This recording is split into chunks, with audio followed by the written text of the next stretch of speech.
Good evening. I'll now call the City of Cannon Falls City Council meeting for Tuesday, December the 17th to order. Roll call. Councilmember Duncan? Here. Just a second, my thing is not working. Holst is absent. Johnson? Here. Mattson? Here. McCusker? Yes.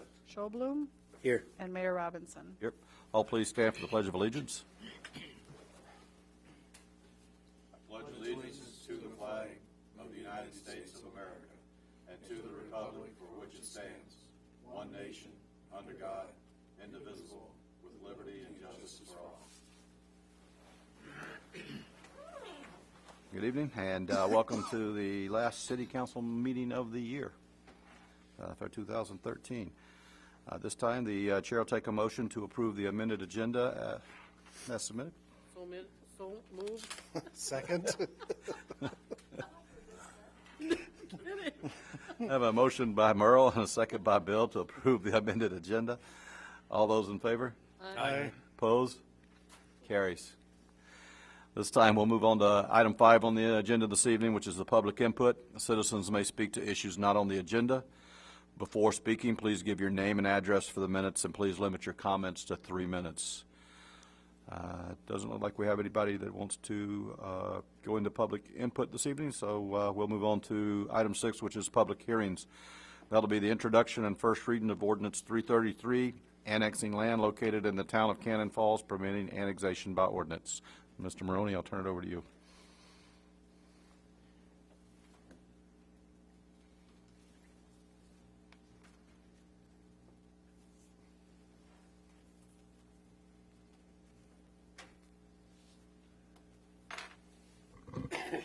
Public hearing tonight is to consider a petition request that we had for the annexation by Mr. and Mrs. DeGarmo, who are here tonight, the only people in attendance. We are holding a public hearing as required under Minnesota state statutes. Go back to October when the DeGarmos submitted a petition requesting this annexation. On November 5th, the council authorized the public hearing to be held tonight. We've advertised in the Cannon Falls Beacon, and we've also sent out mailed notice to property owners immediately adjacent to the property. This is the 5.56 acre parcel that's being requested for annexation, just on the northwest quadrant of the westerly roundabout. We have utilities on the east side of the site within the corporate limits of the city of Cannon Falls now, and those would be the utilities that would be extended in the future to serve this particular piece of property. The town board has looked at this petition and has no opposition to it at this time. I share this exhibit only to give everyone kind of an indication of the configuration of the 5.56 acre parcel that's being requested for annexation. Quite an unusual shaped parcel, as you can see here. Primary reason for the boundaries here relate to the property that the Highway Department has acquired related to the creation of the westernmost roundabout, as well as the new west frontage road located along the east side of this particular property. So again, these property lines here basically coincide exactly with the proposed right-of-way for the new road system. I'll just point out within Ordinance 333, there was one item that I wasn't able to include information in the packet with, but I do have that information today or this evening for the public hearing. Item number 5, and that relates to the amount of taxes that are lost to the township as a result of parcels that are annexed to the city.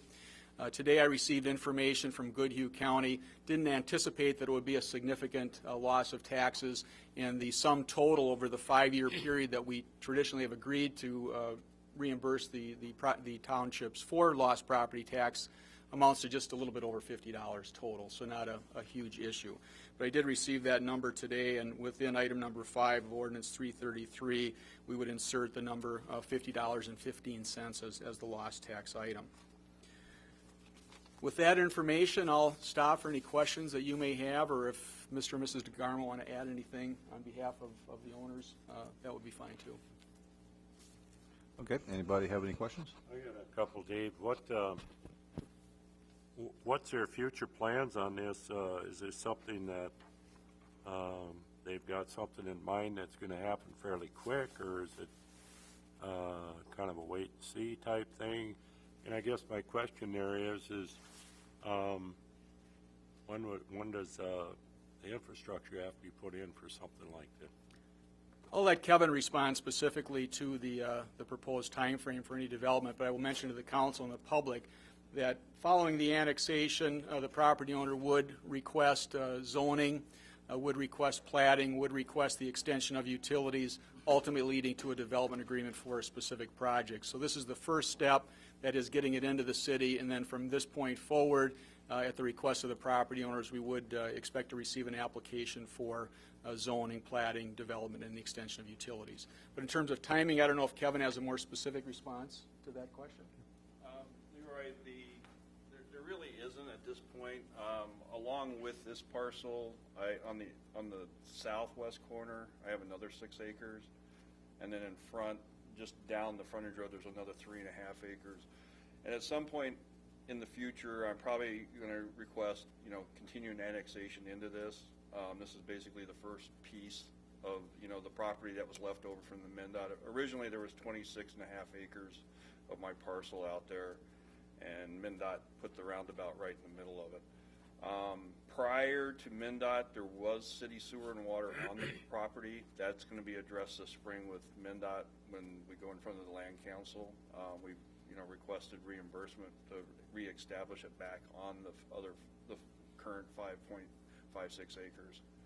So that's we've talked to Aaron last November, a little over a year ago, of what the cost was and how long of a stump run it's going to take, and about 500 feet is what they proposed. It's going to take to get city sewer and water onto that property. But There was a stub in there before? there was a stub in there before on my property before MnDOT put the frontage road in. So it was From on the city? Yeah, it was the city. City haven't had an easement onto my very northeast corner of my property. Oh, okay. An easement, okay. Yeah. So the city, it ran there right kind of behind where Midwestern Porters, that's that stump line that they have down there. It was that parcel with there was big pine trees in there. That was where that stump was in there. So. Thank you. But any other questions? Any other questions from the council? Okay. Thanks. Okay, at this time, then we will open the public hearing for comments from the public on the first reading of ordinance 333, annexing land located in the town of Cannon Falls and permitting annexation by ordinance. Is there anyone wishing to address the council for the public hearing? If not, at this time, we will close the public hearing and put it to a vote. Any further discussion? I'll make a motion to approve first reading of ordinance number 333. I'll second. I have a motion by Bill, second by Merle, to approve ordinance 333. Is there any further discussion? Not? All those in favor? Aye. Opposed? Carries. This time, we'll move on to item 7, the consent agenda. Items on this area of the agenda may be adopted, or they may be removed and placed on the business area of the agenda for discussion purposes before approving. For the folks at home, I will read the consent agenda. Item A is the just and correct claims for the accounting period ending December the 13th, 2013. Item B, the meeting minutes for the December 3rd, 2013 City Council meeting. Item C, Resolution 2051, approving variance for Molinder Trust property. Item D, Resolution 2052, conveyance of tax forfeited property, former Sandstone Ridge lots. Item E, OpenGov.com agreement. Item F, 2014 sewer access charge and water access charge. Item G, Resolution 2053, approving the reapportionment of assessments upon land. Item H, alley improvement study. Item I, application for payment number 2 for Trunk Highway 19 utility crossing. Item J, application for payment number 7 for the East Side Improvement Project. And item K, hire part-time police officer. Are there any items anyone wishes to bring down this evening? E and H. Okay. Item E will become item 8A. We're going to move item A down. And H, you said? H, yep. Okay. And item H, alley improvement study, will be item 8B. And item, under council business, item A will go on to 8C. Is there any others? If not, Chair will take a motion to approve the consent agenda minus E and H. Second. Motion by Merle, second by Bill. All those in favor? Aye. Opposed? Approved. All right, that moves us on to council business, and that will be item 8A, which will be OpenGov.com agreement.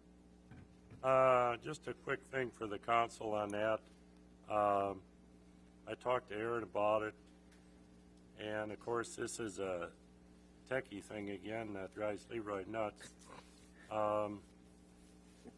I don't see how many people a year want to see this whole budget. I also, it's a open meeting thing where anybody can come down there and ask for a copy of our budgets to do what they want. I see something like this starting out at $2,800 or whatever, and next 6 months we get a notice that it went up $500. 6 months you get another notice that goes up. All of a sudden it's lost in the trail of everything. I also see so much value in our historical society. I'd rather see the $2,800 for money for them to improve their website and their stuff on there. I think we have other priorities. If I had a choice, I'd rather just donate the $2,800 to the Historical Society and not do this. I don't see a big value in it. Thank you. Aaron, what is the main reason that we're wanting to? You know, honestly, it's because I saw it at a conference, and it's the best way that I have seen to make the data really easily searchable and understandable, because it kind of, I don't know if you looked at the website, but it kind of puts it in like a dashboard sort of format. So, you know, when people ask, well, how do you split up your spending and all that stuff, you can actually see it with the actual budget numbers, and it kind of gives you options to display it in different ways, and you can drill down different numbers. So it was just more of an idea that we want to try to make the website a usable tool for citizens, and as we move kind of more paperless with some things, it's going to start being, you know, as far as like licensing and permitting and stuff, but also just to get general information, like, well, you know, what are some of these budget things, and we would definitely make it a you know, kind of a main part of the website where people can see it up front and click on it and, you know, get information and stuff. So it's more just an educational thing, and it's like Leroy said, it doesn't have to happen. It doesn't hurt anything if we don't do it, and we can definitely use that money somewhere else if we want to. You know, it's just a way to try to make that information more accessible, but it's true. I mean, I can't guarantee how many people are actually going to look at it. Do we have, during the course of a typical year, do we have citizens that come in and want to look at how the budget's broke down? No. You know, the other thing, Robbie, I'd like to mention too is it just seems like there's more concerns all the time with cyber or whatever it is, with computers and all this, and it just seems to me like another opportunity that has good intentions but can lead to some kind of a problem the more stuff we put out there. It's not because I don't want an open system, but it's another thing for another company to come in and be into our stuff. And I guess the one other thing I asked Aaron too was why we couldn't do this with our own tech person and take care of it internally. So I don't think it's a bad thing, but I think we got better places to put $2,800. And that's fine. Like I said, this isn't something we have to do, and I'm not worried if we don't do it at all and move the money somewhere else, or just don't do it and keep the money too. And Leroy, you'll be happy to know I actually agree with you on this. Wow, thank you, Bill. Christmas present. We're on a roll tonight. It would be different if we had a number of citizens wanting to break that down, but if we're not seeing anybody, I don't see the reason to spend the money. Okay, at this time, the chair will take a motion, if there is one, to approve the agreement as presented. I'll make a motion to deny the agreement. I'll second that. I have a motion by Bill, second by Leroy, to deny the agreement with OpenGov.com. Any further discussion? All those in favor? Aye. Opposed? Carries. Okay, that moves us on to item 8B, which is the alley improvement study. That thing there is really a great thing that we're doing that. We're running into problems, I understand. I was just wondering, Aaron, with the study, if we're just doing the alleys that are already done, where the street projects are done, because we should be including these alleys when we do these street projects in certain areas. So are we just going to do the whole town, or are we going to leave that go when each street sections are taken care of to include the alleys at that time? If the study comes up with alleys that need to be addressed, most likely what we'll do is the same thing we did with the kind of the overall infrastructure, is we'll rate them, the highest priority to lowest, and we'll take chunks of them and do them as we do these other projects. So when we do our 2015 project, we'll address our highest priority. I don't know how many. It depends on how many we find. If we can address them all, we'll address them all. But we'll figure out whatever we can kind of afford to do, and we'll address them as we do these projects, because that's the best way to do it as we get the bids and can take care of it. So I would say you'll see like the highest priority ones get fixed in the spring of 2015. And then depending on if there's more left, then we'll see the other ones get fixed as maybe we do future projects. Otherwise, the other option is if there's actually enough of them, we could do it as a standalone project by itself and just say, okay, we've got X miles of alley or whatever it is we want to address. We're going to bid it out as one project and just do it standalone. And we could do that too. So it kind of just depends on what we find, to be honest with you. If there's not a lot, we'll just wait and tack it on to the 2015 project. If there is a significant amount, then we should probably look at doing it as a standalone and just get it done. And One of the reasons I ask is over on the Hoffman Street project, when we get to that, going from the Mill Street Bridge up the hill there is an alley down there that's got a water problem that got brought up a couple years ago to Public Works and to Greg, that when we do that, we have to address that. So I guess my point is we know about that one, and that has to be in on that street project. So I didn't see much point in studying that right now till we get to the street project. Oh, I see what you're saying. Yeah. That was all my Okay. concern with Yep. that. Yep, I got that. Thank you. Any other discussion? Okay, if not, the chair will take a motion to approve the agreement as printed for the SCH alley study. I'll second. I have a motion by Merle, second by Bill. All those in favor? Aye. Opposed? Carries. That moves us on to item 8C this evening, which is the city administrator resignation and authorization to advertise. For those at home that haven't heard, Aaron Reeves, our city administrator, has been approved to become the city clerk of the city of Rochester. He has done a great job here for us over the last 6 years that he's been here. We hate to lose him. There have been a lot of other cities that actually been trying to get him, and we wouldn't let him go. But this time it's in the city that he lives in. It's a good move for Aaron, and we wish him the best. And Aaron has agreed to work hard with us to help find a replacement and make sure a lot of these projects that we've got going are completed.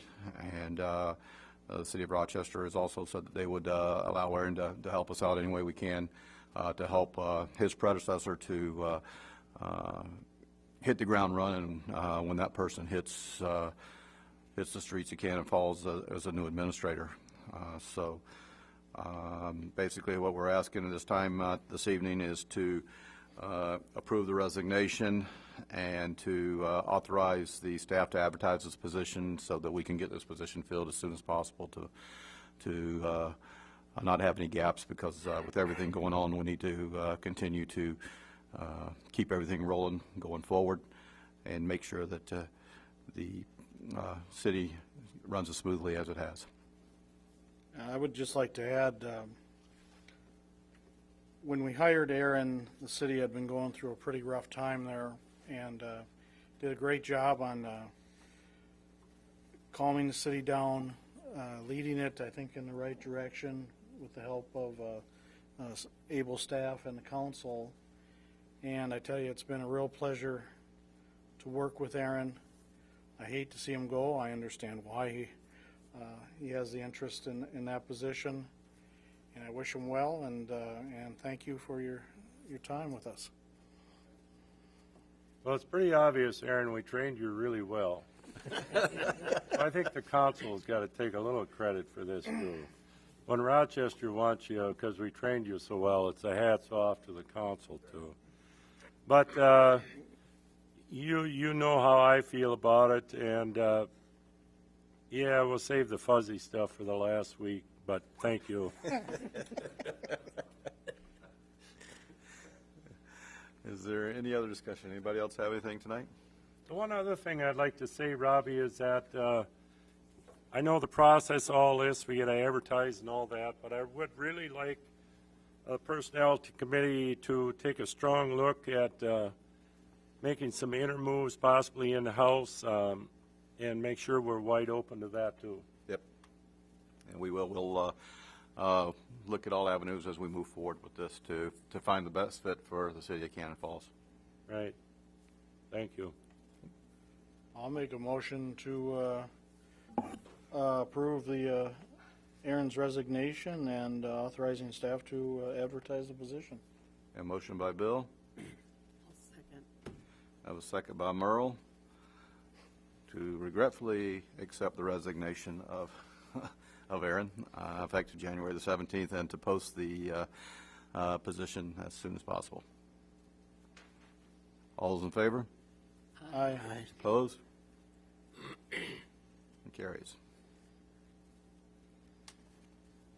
All right, that moves us on to reports. Mr. Maroney. I'd be remiss by not asking Aaron to come in and help me out with the zoning ordinance rewrite before he leaves. That's a great offer. Is that a yes? Okay. Oh, happy holidays to everyone. That's all. Brenda? Chief? Just a couple of things. As many of our residents have probably noticed, our snowfall this year has been a little different than the normal big storms. So Public Works has been trying to do clean up of the streets. We just remind people that, you know, there is not parking between midnight and 6 a.m. Typically, we don't ticket and tow unless they're doing snow removal. But with these erratic snowfalls, Public Works is out doing their job, and, you know, likely if they need that vehicle moved, we'll do our job. And we may not tow them, but we will likely leave tickets on their windshield, which is not the Christmas present that they would like. So we just remind people to make sure that they park in someplace that's already been plowed so that that doesn't happen. The other thing is we will not have a council meeting until into January. I just wanted to remind people that over the Christmas and New Year holidays to drive safe, watch what they drink, and plan for designated drivers if they're planning to partake in holiday spirits to an extent. That's all I have. Thank you. I agree with Leroy. I'll save the mushy stuff for the last meeting, but I do just want to say that, you know, thank you to the council and this council and the past councils as well. You know, I think Leroy is kind of, I mean, definitely right, and Bill's right too, that it's, you know, I can only do a good job if I've got support of the council and then a good staff that actually does most of the work. So it, you know, I've been very lucky in both those senses to, you know, kind of come in with, you know, a good council to work with, and then, you know, that council's changed fairly significantly since I started, and still, a good council to work with, and things have gone very well, and staff has been excellent to work with. So I've been very lucky, and like I said, it helps me look good, and this was obviously a very unique situation for me, and to get my foot in the door with the city of Rochester is pretty tough. I've lived there 13, 14 years, and it's the first time anybody's actually ever left, so it's a good sign. So, it's hopefully, that's my chance to get in, and I'm looking forward to that. And, that was just, like I said, one of those unique opportunities that doesn't come up very often, so this was actually one to pull the trigger on. So it is with regret for me, too, because I have enjoyed it a lot. It's been great for me, and I think things are going really well, and we've got enough staff and obviously the council that know what's going on, that things will continue that way. And my hope is we'll get somebody on board quickly that is a good administrator that can just jump in and take things to the next level even. So I'm looking forward to that too. But I don't think there should be any trouble with making sure everything that we have going now continues. The staff I'll do everything I can to bring staff up to speed with stuff, and I'll be available, anytime to answer questions, come up, help out, whatever it is, until we get somebody on board. So, but thank you. I do appreciate it. No? Earl? Thank you, Aaron, for all that you have done for this city. Merry Christmas, Happy New Year, be safe. Bill? Ditto. Leroy? The one thing I always lost the battle with you, Aaron, and I didn't bring it up this year, but now that you're leaving, I'll bring it up. Every year since I've been on here, I've asked to have a Christmas card sent to all our employees and a holiday card, and thank them for their services for the year. And I wanted to be from the mayor and the council to thank them for their contributions. And I always lost that battle. So this year I thought I would just thank them personally for all their services the last year, and for those little times when you thought nobody cared and you did that little extra work for us or extra hour. Very much appreciated. And happy holidays to everybody. Maybe we'll get the Christmas card next year with a new guy here. Jay? Thanks. Nothing. Well, being this is the last meeting of the year, I would like to say, I agree with Leroy to say thank you to the staff for the job well done this past year. I look forward to another great year next year. Even though we won't have Aaron here, we'll continue to roll on. And the job that the city employees do is second to none in the state. And we wouldn't have this great city that we live in without their dedication and the job that they do. So I just want to say thank you. And to all the citizens and the staff out there, Merry Christmas, Happy New Year. And at this time, we'll take a motion to adjourn.